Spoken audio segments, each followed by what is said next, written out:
I'm Leslie Iwerks. I'm a filmmaker. So can you talk about the role you've seen technology play in bringing these epic movies to life from Hollywood? My role is to be a midwife.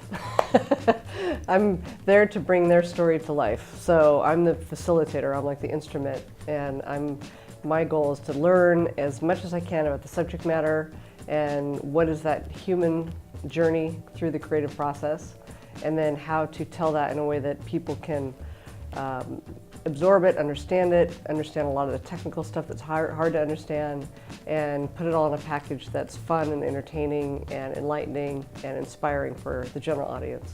How have you seen technology help people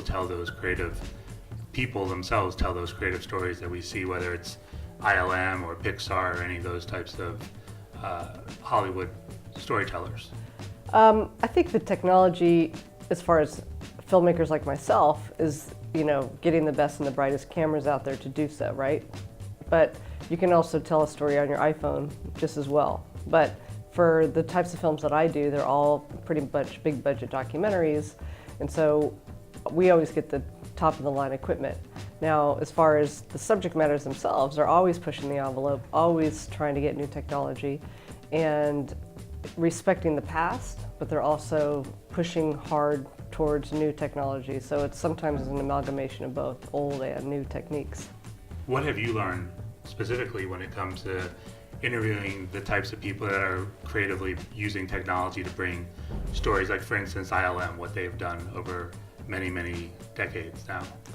Well, I think with ILM in particular, they went from the optical world, photochemical mats and processes, to the digital world. And one of the biggest hurdles they had to overcome was just getting into digital. And I think Jurassic Park was the film that tipped them over the edge, and that was the pendulum swing from optical to digital. And once they harnessed digital, which was a scary thing for a lot of animators and visual effects artists to actually adapt to, once that happened and once that shift started to settle and the ground started to settle after that, then that became the tide that made everything possible.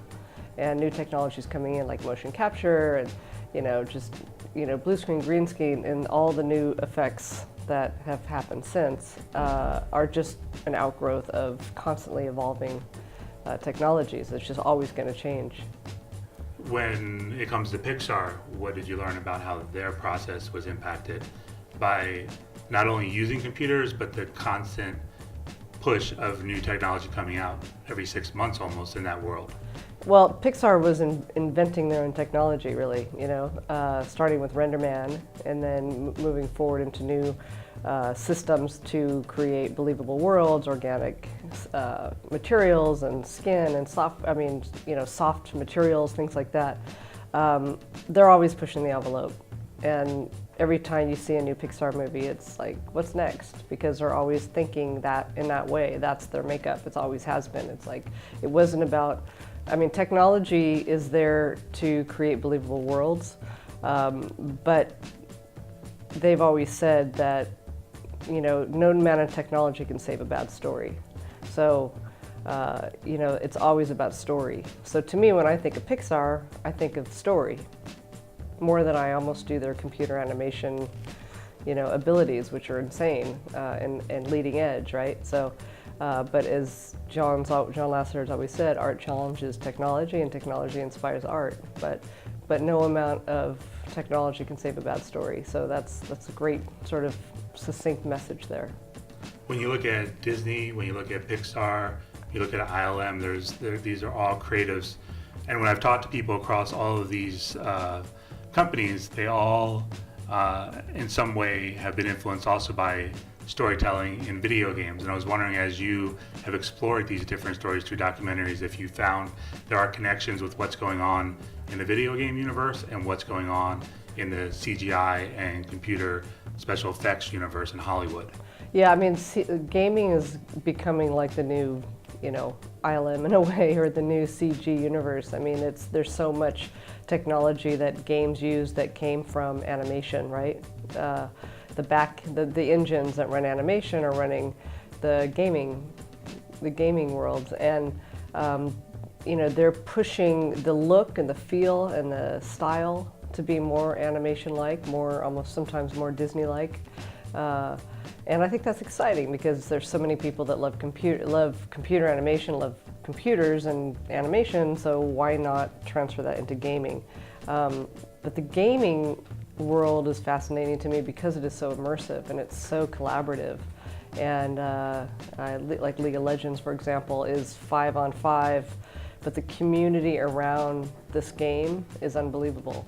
And so that to me, it's how to create a great game, but it's also how to create a universe around that game that gets everybody together. And they've pushed hard to innovate on their technology, redoing their map and bringing in more Disney-like look and feel to the map. Always innovating on characters and skins and things like that. So I think the level of innovation that, say, Riot Games does is very similar to what I've seen Pixar do and what I've seen the folks at Disney do, and even at ILM. Just the innovation is just always like for first and foremost. Probably, I should say, second to just creating a great player experience. But what are your thoughts about this combination of video games as sport, but also as spectator sport?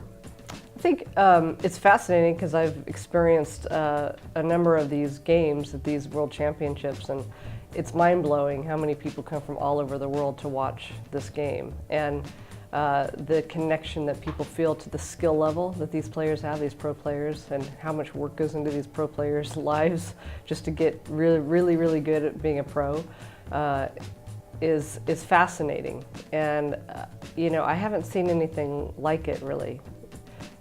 Because it's a video game. You can compare it to sports, of course. You can compare it to soccer or football or whatever, and you still have the same amount of fans for that player. But this is a digital universe, and these people are all galvanizing around a young Chinese boy in China or Korean, who are just dedicating probably 20 hours, 22 hours a day becoming a pro. And the level of skills that they have, I don't think the general audience really understands how intense it is. So to me, that's fascinating. But I'm also equally as interested as the behind the scenes as to what it took to get this game off the ground and how they built it and how they disseminated it globally from a business standpoint. And so going back to my other films that I've done, even Imagineering right now, the documentary I'm doing on Disney Imagineering is just how one man's goal to make the happiest place on earth became a global brand with multiple theme parks, multiple ongoing IP, constantly updating, constantly innovating every single park. And that idea of innovation and constantly topping yourself is a theme in all of my films. And Imagineers are also known for using the latest technology to bring those creations to life. Obviously, audio animatronics from back in the early days, but also now when I've been to their studios, they're using virtual reality to pre-visualize their rides before they're even built. Can you talk a little about what you've learned in the role of technology to bring these, like for instance, Pandora, the World of Avatar, they just recently launched, but that was completely created using VR in the early days. Right. Yeah, I think, the combination of Imagineering and James Cameron was a pretty awesome fit, because of his vision for just always pushing the envelope technically, and what he did with Avatar and all the technology he used there. They were able to adapt into the Avatar experience. I have not yet been to the Avatar. I interviewed him prior to it opening, so I can't really comment yet on my experience at it.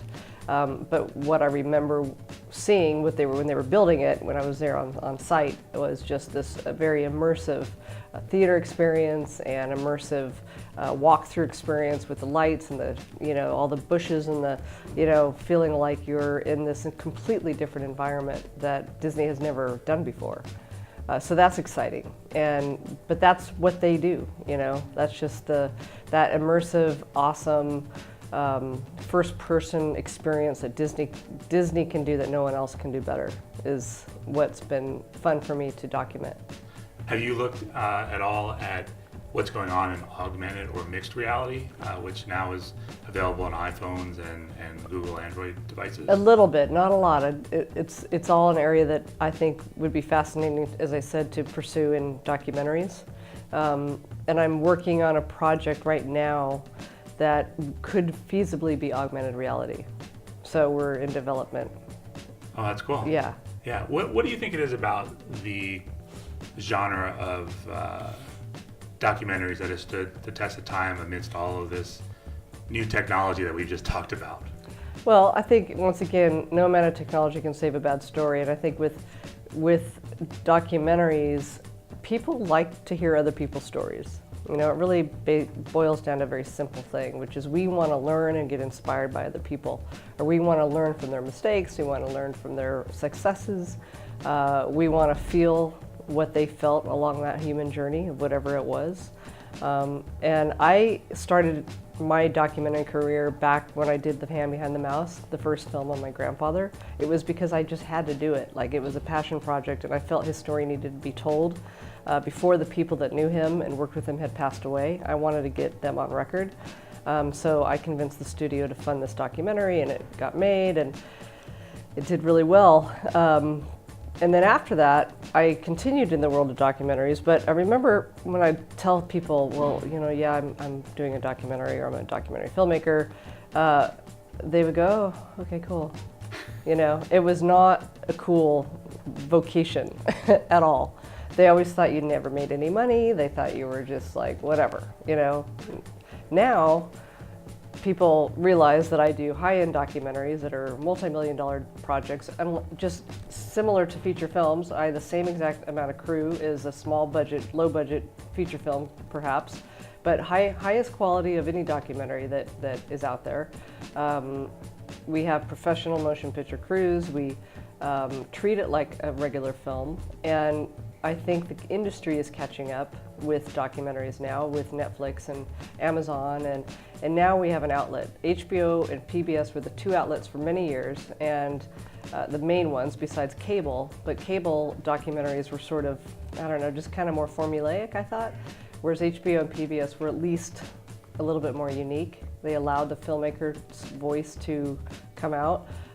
They didn't force a template upon you. So now that template, those templates, for the most part, in the streaming world have been eradicated, and now the artist is the ruler of these films, and it's a very exciting time to be making documentaries.